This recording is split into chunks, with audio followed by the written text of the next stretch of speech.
Hi friend, आज जो paper हुआ है वो है गणित का स्टैंडर्ड मैथ्स, है ना। इसको हम सोल्व कर रहे हैं। इसमें जो पहले जो क्वेश्चन है इसमें सही जोड़ी दी हुई है, तो ये मैंने लिखी है। अगर हम देखें तो सर्वसमीका फर्स्ट से अगर हम देखें तो ये पहला सर्वसमीका के अनुसार है 1 माइनस साइन स्क्वायर थीटा। अगर करनी में रहता है तो कोस थीटा जाएगा। सेक और कोस एक दूसरे के विपरीत रहते हैं तो कट जाते हैं, तो क्या बचता है 1। ऐसे ही कोट 30 डिग्री का मान जो रहता है वो करनी 3 आता है। शंकु का आयतन का फार्मूला क्या रहता है 1/3 पाई आर स्क्वायर एच, है ना। बेलन का रहता है पाई आर स्क्वायर एच और अर्धगोले का रहता है आयतन रहता है 2/3 पाई आर की घात 3। ये मैंने डायरेक्टली लिख दी है यहाँ पे। अगला जो क्वेश्चन है वो है द्विघात सत्य असत, एक शब्द में वाक्य लिखना है। तो हमें क्या आंसर पूछे इसमें, द्विघात समीकरण a x square plus b x plus c equal to 0 के लिए विविध कर का सूत्र, तो विविध कर हम डी से दर्शाते हैं। तो देखें तो इसमें क्या आएगा बी स्क्वायर माइनस 4ac, है ना। और एक्स प्रथम एन धन पूर्णांकों का योग ज्ञात करने का सूत्र, तो हम योग का सूत्र देखेंगे तो एस एन रहता है इसमें बराबर n/2 2a plus n minus 1 और इंटू में क्या रहता है डी रहता है। अगला जो क्वेश्चन है मूल बिंदु और बिंदु 3 माइनस 4 के बीच की दूरी, तो मूल बिंदु 0 0 रहता है, तो इसलिए मैंने ये डायरेक्ट शार्ट में करा है क्योंकि एक शब्द में उत्तर है ये। करनी जैसे 3 का वर्ग करेंगे तो 9 आएगा, 4 का वर्ग 16 आएगा, 25 हो जाएंगे दोनों का योग, तो कितना जाएगा 5, है ना। बीच की दूरी कितनी आ जाएगी 5 आ जाएगी। कोण थीटा डिग्री वाले त्रिज्य खंड के संगत चाप की लंबाई का सूत्र निकालना है, तो थीटा/360 2 पाई आर आ जाता है इसमें चाप की लंबाई का फार्मूला। सर्वाधिक बारंबारता वाला वर्ग क्या कहलाता है, बहुलक कहलाता है। हम बहुलक जब ज्ञात करते हैं तो जो सबसे ज़्यादा रहता है उसी को हम बहुलक मानते हैं, है ना। अब आता है अगला, किसी त्रिघात बहुपद के त्रिघात बोला है तो शून्यकों की संख्या 3 आ जाएगी, है ना। मैंने यहाँ हिंदी में लिख दिया इसको। अब देखते हैं रिक्त स्थान, तो रिक्त स्थान में क्या है, किसी द्विघात बहुपद का आलेख परवलय होता है, क्योंकि द्विघात है तो प्लस में भी चलेगा और माइनस में भी चलेगा, है ना।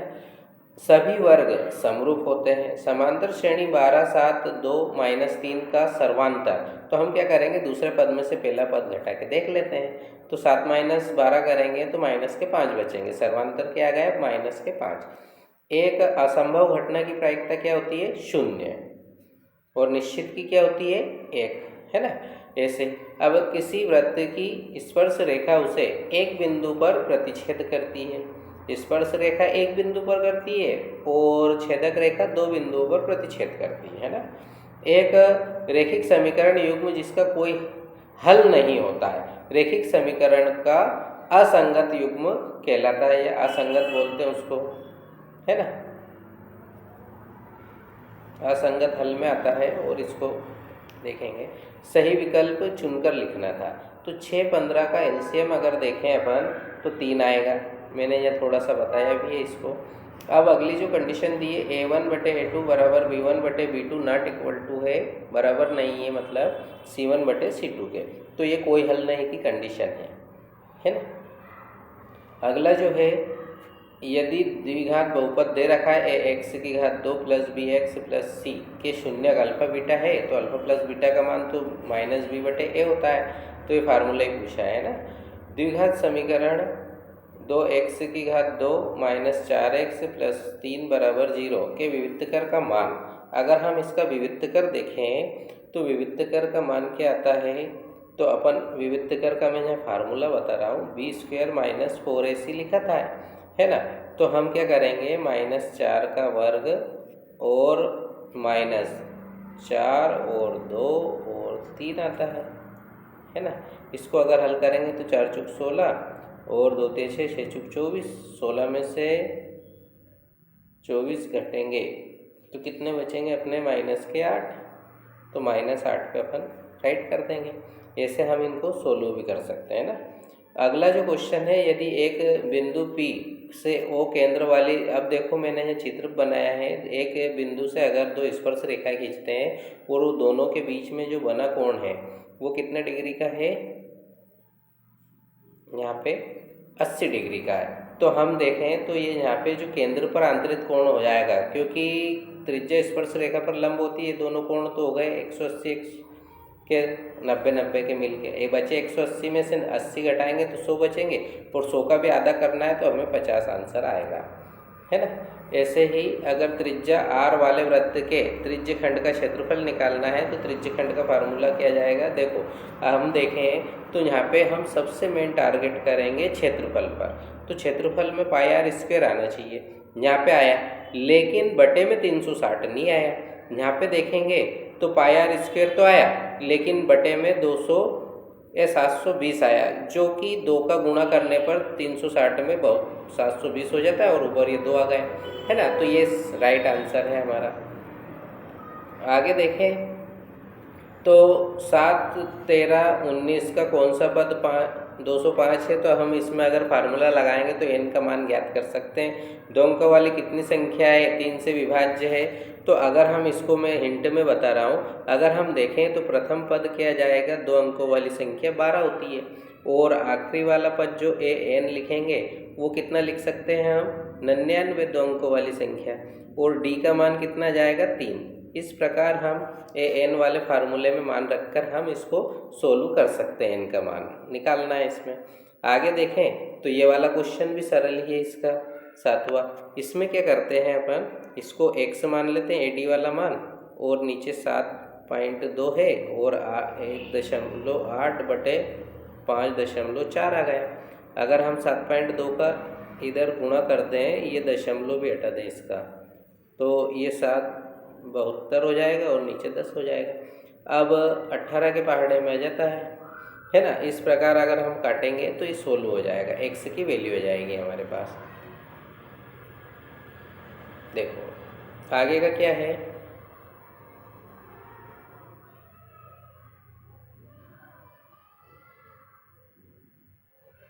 इसमें अथवा वाला क्वेश्चन भी अच्छा था। आधारभूत अनुपातिक प्रमेय लिखनी थी, मतलब थेल्स प्रमेय का कथन लिखना था, है ना। मैंने अन्य वीडियो में भी बनाया हुआ है इसमें आधारभूत अनुपातिक प्रमेय का कथन। इसमें दूरी वाला फार्मूला हम लगा के, हम क्या करेंगे, दूरी वाला फार्मूला लगा के इन बिंदुओं के बीच की दूरी निकाल सकते हैं। ऐसे ही ये बीच की दूरी 10 मात्रक दे रखी है, इस क्वेश्चन को भी हल कर सकते हैं, भी प्रश्नावली का है। मैं यहाँ पे अब ज़्यादा सोल्व नहीं कर रहा हूँ इनको।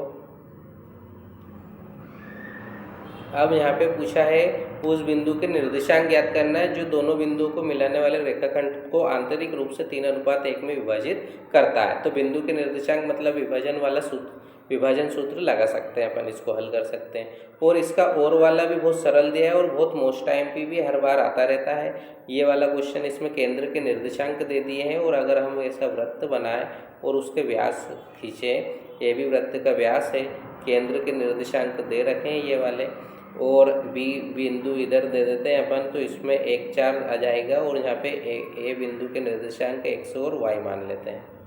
ठीक है, इस प्रकार हम क्या करेंगे, मध्य बिंदु वाले फार्मूले से इसको हल कर सकते हैं। ठीक है, ये हल भी करा है मैंने अन्य वीडियो में, पेपर में सोल्व करता हूँ, समझाता हूँ सिर्फ, है ना।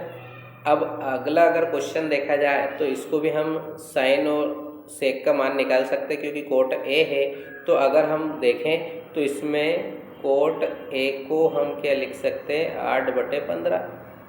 ठीक है, इसमें क्या आ गया, आधार बटे लंब हो गया। इस प्रकार से हम इसको सोल्व करके भी आगे कर्ण निकाल लेंगे, और कर्ण से हम साइन का मान और सेक का मान लिख सकते हैं। इसी प्रकार इसका अथवा वाला क्वेश्चन भी बहुत छोटा सा ही है। इसमें हम क्या कर सकते हैं कि ये वाला जो भाग है इसको हम साइन बटे कोस के रूप में सोल्व करके हल कर सकते हैं, है ना, क्योंकि कोसेक का मान आता है 1/sin और कोट का आता है कोस बटे साइन। इस प्रकार हम इसको सोल्व कर सकते हैं। ये भी सरल ही है, छोटा क्वेश्चन है। अब इसका अगर 11वां देखा जाए तो हरप्रीत 2 भिन्न भिन्न सिक्कों को एक साथ उछालती है। क्या प्रायिकता है, मतलब प्रायिकता निकालना है कि वह कम से कम एक चित्त प्राप्त करेगी। कम से कम बोला है। अब 2 बार उछलेगी तो मैं इसकी थोड़ी सी प्रतिदर्श समष्टि बता देता हूँ कि पहले में हेड आ गया, दूसरे में भी हेड आ गया, मतलब चित्त। दूसरे में पहले में हेड आ गया, दूसरे में टेल आ गया, पहले में टेल आ गया, दूसरे में हेड आ गया, या दोनों में टेल आ गया। इस प्रकार से कितनी टोटल प्रतिदर्श समष्टि रहेगी? 4। अब उसने क्वेश्चन में जो पूछा है वो देख लो, कम से कम एक चित्त, ज़्यादा से ज़्यादा आ सकते हैं, तो ये तीनों इसके 3 बटे क्या जाएगा? 4 आ जाएगा इसकी प्रायिकता। इसी प्रकार इसका अथवा वाला क्वेश्चन भी बहुत सरल है, एक अलग से दिया है और एक पहले वाले ही दिया है जो हम बुक में पढ़ते रहते हैं, है ना। जैसे इसमें भी देखेंगे तो प्रायिकता दे रखी है, प्रायिकता नहीं की प्रायिकता पूछी है, मतलब ई नहीं, घटना के घटित नहीं होने की प्रायिकता अगर हम देखें तो उसको क्या करेंगे हम, यहाँ पे मैं थोड़ा सा फार्मूला बता रहा हूँ, पी ई नहीं लिख सकते हैं या बार लगा सकते हैं, तो 1 - 0.995। अगर हम इसको घटाएंगे तो मैं यहाँ पे बता रहा हूँ, एक के बाद कुछ भी नहीं है तो दशमलव लगा के 3 जीरो लगा दो और यहाँ पे 0.995 लिख के हम इसको माइनस कर सकते हैं। कितना आएगा? तो 5 आएगा, यहाँ 0, यहाँ 0 और 0.0, ये आंसर आ जाएगा इसका अथवा वाले का, है ना। इस प्रकार हम इसको सोल्व कर सकते हैं। अब यहाँ पे भी ये भी बहुत अच्छा दे रखा है, 20 बल्बों में के एक समूह में 4 खराब बल्ब है, तो बचे कितने? 16 अच्छे बचे। अब समूह में से एक बल्ब यादृच्छिक निकाला गया और यहाँ बल्ब खराब होगा, इसकी क्या प्रायिकता है? तो 4 बटे कितना आ जाएगा हमारा? टोटल 20 आ जाएगा। यहाँ बल्ब कैसा होना चाहिए? खराब, इसलिए हम क्या है, टोटल 4 बल्बों में से 20 में से 4 में से कुछ भी चुन सकते हैं, ठीक है ना, ऐसे आएगा। अगर हम देखा जाए इसका अथवा वाला क्वेश्चन भी पासा है ना, जिसमें अक्षर अंकित है, तो पासे को एक बार फेंका जाता है और ए प्राप्त होने की प्रायिकता, तो इसमें भी अगर हम देखें तो ए कितने बार आए? 2 बार, और टोटल कितने? 6, तो हम क्या करेंगे? 2/6 लिखेंगे तो 1/3 आ जाएगी प्रायिकता। इस प्रकार भी हम इसको हल कर सकते हैं, है ना। अब 13वां जो क्वेश्चन है, एक बिंदु Q से एक वृत्त पर स्पर्श रेखा की लंबाई दे रखी है हमें, है ना, और Q के केंद्र से दूरी भी दे रखी है। अगर हम देखें तो त्रिज्या पूछिए इसमें, अगर मैं यहाँ पे चित्र बना देता हूँ, इसमें यहाँ केंद्र से यहाँ तक की दूरी कितनी दे रखी है? 25 सेंटीमीटर, और स्पर्श रेखा की दूरी कितनी दे रखी है? लंबाई 24 सेंटीमीटर। अगर हम देखें तो त्रिज्या स्पर्श रेखा पर लंब है, तो ये कर्ण आया 25 और ये लंब आ गया, और त्रिज्या को हम आधार मान सकते हैं। इस प्रकार पाइथागोरस प्रमेय लगाकर हम हल कर सकते हैं, ठीक है। अब अगला देखें, 2 संकेंद्री वृत्तों की त्रिज्या है 10 सेंटीमीटर, 6 सेंटीमीटर है ना। बड़े वृत्त की जीवा छोटे वृत्त को स्पर्श करती है, इस प्रकार से दिया है उसने, है ना। तो जीवा की लंबाई ज्ञात करना है। क्या ज्ञात करना है? जीवा की लंबाई। इस प्रकार अगर हम क्वेश्चन को मैं बना देता हूँ, यहाँ पे ये बड़ा वृत्त और एक छोटा वृत्त, छोटे वृत्त को स्पर्श करती है बड़े वृत्त की जीवा। तो अगर हम देखें तो यहाँ से यहाँ तक की दूरी तो 6 सेंटीमीटर हो गई, और यहाँ से यहाँ तक अगर अपन देखेंगे तो 10 सेंटीमीटर हो गई।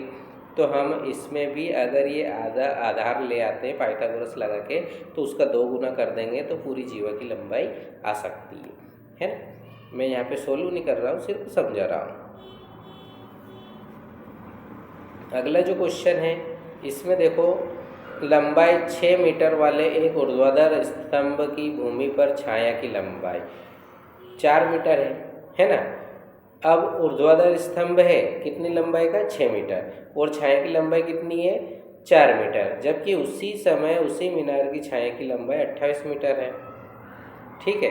तो मीनार की ऊंचाई ज्ञात करना है। मतलब ये बोला है कि अगर एक यहाँ पे अगर हम देखें तो एक स्तंभ ले लेते हैं, है ना, तो इससे अच्छा है इसका अथवा वाला भी कर सकते हो, ये भी बड़ा है थोड़ा सा।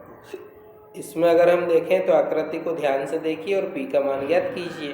तो हम देखेंगे तो ये समरूप आकृतियाँ हैं, और अगर हम देखें तो ये वाला क्वेश्चन ऑब्जेक्टिव में पूछा गया है। इसमें अपन अगर देखें तो ये इसका 2 गुना है, और इसकी 2 गुनी ये वाली है ना, और इसका 2 गुना ये है। तो अगर हम देखें तो ए बी और सी त्रिभुज है। अब यहाँ पे देखेंगे संगत कोण, तो हम देखेंगे तो देखो इन दोनों में ये बना कोण अपना कौन सा बना? सी वाला कोण। तो मतलब पी और सी दोनों बराबर कोण है, ठीक है ना। अब हमारा जो ए कोण है वो किस कौन कौन सी भुजा से बन रहा है, 3.8 और कर्णी 3 तो ये इसके 2 गुने से। तो आर के स्थान पे हमारा क्या है 80 और जो क्यू है वो 60 डिग्री आ गया। इस प्रकार अगर हम पी कोण ज्ञात करेंगे तो हम इससे तुलना से या समरूपता से देखेंगे तो त्रिभुज के तीनों कोणों का योग 180 होता है। तो 60 और 80 तो हो गए हमारे 140, बचे 40 डिग्री का कोण, तो पी का मान 40 डिग्री आ जाएगा। हम इसको अच्छे से जमाकर हल कर सकते हैं, है ना। अब अगला जो क्वेश्चन आता है वो है 510 और 92 की अभाज्य गुणनखंड विधि द्वारा हमें क्या करना है एचसीएफ। ये बहुत सरल क्वेश्चन है, ज़्यादा कठिन नहीं है और इसका अथवा वाला भी सरल है। अगर हम देखें तो एचसीएफ दे रखा है, 2 संख्याएं भी दे रखी है, तो हम फार्मूला क्या लगा सकते हैं, दोनों संख्याओं का गुणनफल बराबर एचसीएफ गुणित एलसीएम, है ना। इस प्रकार भी इसको सोल्व कर सकते हैं। अगला जो है शून्य ज्ञात करना है, तो हम इसको पहले क्या करेंगे, x की घटती घातों में लिख सकते हैं ऐसे, x की घात 2 - 7x - 3 ऐसे लिख के और इसके गुणनखंड हम कर सकते हैं, है ना। और अगर इसका अथवा वाला देखा जाए तो एक द्विघात बहुपद ज्ञात करना है जिसमें शून्यकों का योग और गुणनफल ऑलरेडी हमें दिया हुआ है। तो अगर हम देखें तो मैं हिंट दे रहा हूँ यहाँ पे, शून्यकों का योगफल अल्फा प्लस बीटा लिखते हैं और कर्णी 2 दे रखा है यहाँ पे, और गुणनफल में क्या दे रखा है, अल्फा डॉट बीटा बराबर 1/3। अब दोनों में बटे में की संख्या एक जैसी होना चाहिए, तो यहाँ पे हम 3 का ऊपर गुणा करेंगे और 3 का नीचे करेंगे। इस प्रकार से हमारा बी वाला मान आ जाएगा माइनस का, कर देंगे इसको -3 कर्णी 2 और ए वाला मान 3 और सी वाला 1 आ जाएगा। इस प्रकार भी हम इसको सोल्व कर सकते हैं। एमपी बोर्ड में मोस्ट प्रश्न था ये पहले, है ना। अब अगला देखें अपन, तो द्विघात समीकरण हमें दे रखा है, इसके मूल ज्ञात करना है। तो इसमें भी हम क्या कर सकते हैं, द्विघात समीकरण सेपरेट बन जाए इसके लिए हम पहले इसमें 8 का गुणा कर सकते हैं दोनों पक्षों में। इस प्रकार हम इसको सोल्व कर सकते हैं, ठीक है। आगे का अगर इसका अथवा देखा जाए, के का मान ज्ञात करना है, 2 बराबर मूल है, तो हम क्या करते हैं, विविध कर या डी का मान 2 बराबर मूल रहते हैं तो बराबर 0 आता है, मतलब b² - 4ac वाला फार्मूला लगाएंगे बराबर 0 रख के, ठीक है ना। इस प्रकार हम इसको सोल्व कर सकते हैं। 6 और अगला वाला देखें 18वां, तो ये पद है, इसमें भी हम क्या कर सकते हैं, एलसीएम निकाल के इसको सोल्व कर सकते हैं। क्यों, क्योंकि एक खेल का मैदान है और इसमें ये दे रखा है कि एक मैदान का एक चक्कर लगाने में सोनिया को 18 मिनट लगे। अब उसी खेल के मैदान का चक्कर लगाने में रवि को कितने मिनट लगे, 12 मिनट। तो अब वो बार बार ऐसे घूमेंगे तो इसमें एलसीएम निकलेगा, ठीक है ना। हम इसलिए क्या कर सकते हैं, 18 और 12 का एलसीएम निकालेंगे तो 36 आएगा। और अगर अपन देखें तो इसका अथवा वाला भी सरल क्वेश्चन है, क्योंकि हम दर्शाना है कि कर्णी 3 कर्णी 2 एक अपरिमेय संख्या है, तो हम इसको मान के चलेंगे, है ना। कथन में क्या मान लेंगे कि माना कि ये एक परिमेय संख्या है, जिसको हम p/q के रूप में लिख सकते हैं, 3 कर्णी 2। अब 3 को हम क्या कहाँ पर ले आएंगे, इधर बटे में, तो बचेगी सिर्फ ओनली कर्णी 2, और इसको हम क्या बोल सकते हैं, यहाँ एक अपरिमेय संख्या है जो हमारे कथन का विरोधाभास है। ये भी बहुत छोटा ही क्वेश्चन है ना। अगर देखा जाए तो एक छतरी के 8 ताने हैं। अब छतरी में 8 ताने हैं, तो छतरी को अगर हम पूरी तरह से गोल मान लें ऐसे, तो 8 ताने अगर निकालेंगे उसकी,